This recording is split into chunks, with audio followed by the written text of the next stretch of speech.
আমাদের বসিরহাটের গর্ব উচ্চ মাধ্যমিক পরীক্ষায় নবম স্থান অর্জন করেছে বসিরহাট টাউন হাই স্কুলের ছাত্র অর্ক মণ্ডল। তার প্রাপ্ত নম্বর 489। শুধু তাই নয় বন্ধুরা, মাধ্যমিক পরীক্ষায়ও তৃতীয় স্থান অর্জন করেছিল আমাদের অর্ক মণ্ডল।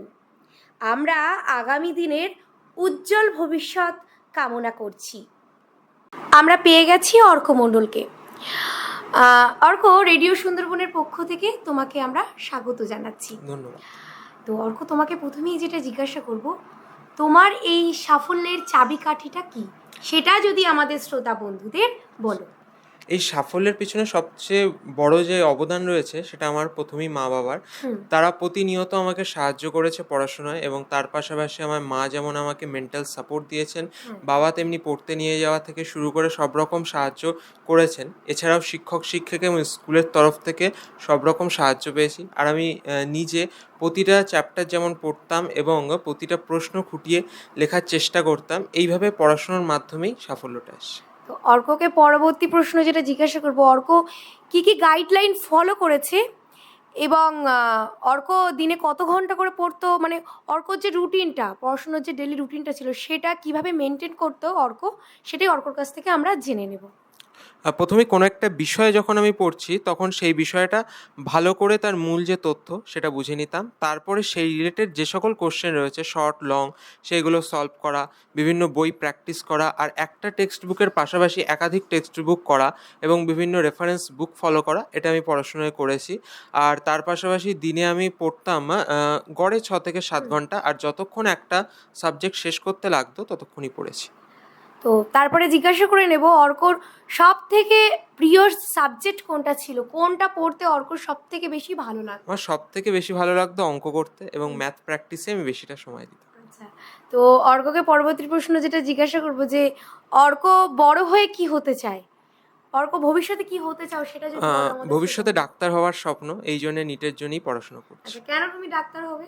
ডাক্তার হয়ে যাতে মানুষের সেবা করতে পারি, এইটাই মূল লক্ষ্য। আমার দাদুও গ্রামে ডাক্তার ছিলেন এবং তিনিও অনেক মানুষের সেবা কোন করেছেন। গ্রামের যদি আমাদেরকে একটু বলো? তিনি সাহেবখালী গ্রামে ডাক্তার ছিলেন। আচ্ছা আচ্ছা এই দেখেই অনুপ্রাণিত হওয়া। আচ্ছা, তুমি কি স্পেশালিস্ট তুমি ডাক্তার হতে চাও? আমি কার্ডিওলজিস্ট হতে চাই। কার্ডিওলজিস্ট। হার্ট সার্জন হয়ে আমি সেবা করব। বাহ, খুব ভালো লাগলো অর্কর এই সুন্দর কথাগুলো শুনে।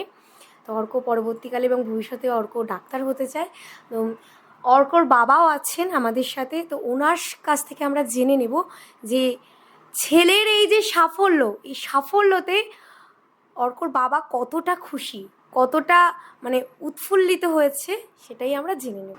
অর্কর এই সাফল্য করেছে, এটা খুব আনন্দিত হয়েছে আমি এবং ওর মা। প্রচণ্ডভাবে আনন্দিত হয়েছি, খুব ভালো লাগছে। এবং ও যে সারা বছর যেভাবে কষ্ট করেছে পড়াশুনো করে, আমাদের কোনো দিন বলতে হয়নি। ওর পড়াশুনোর বিষয়ে কোনো দিন বলতে হয়নি, নিজের থেকেই পড়াশুনো করে ও এই সাফল্যটা পেয়েছে।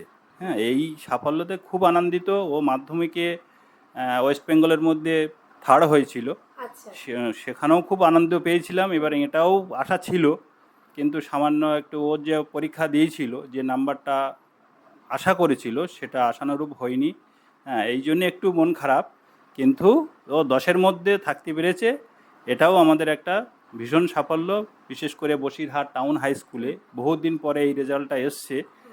শিক্ষকরা বা ছাত্রছাত্রীরা, কালকেরে ওদের একটা সংবর্ধনা ছিল, সেখানে খুব আনন্দিত হয়েছে এবং তারা খুব মানে অর্ককে নিয়ে খুব গর্বিত, এবং আমরাও বাবা মা হিসেবে আমরা খুব গর্বিত।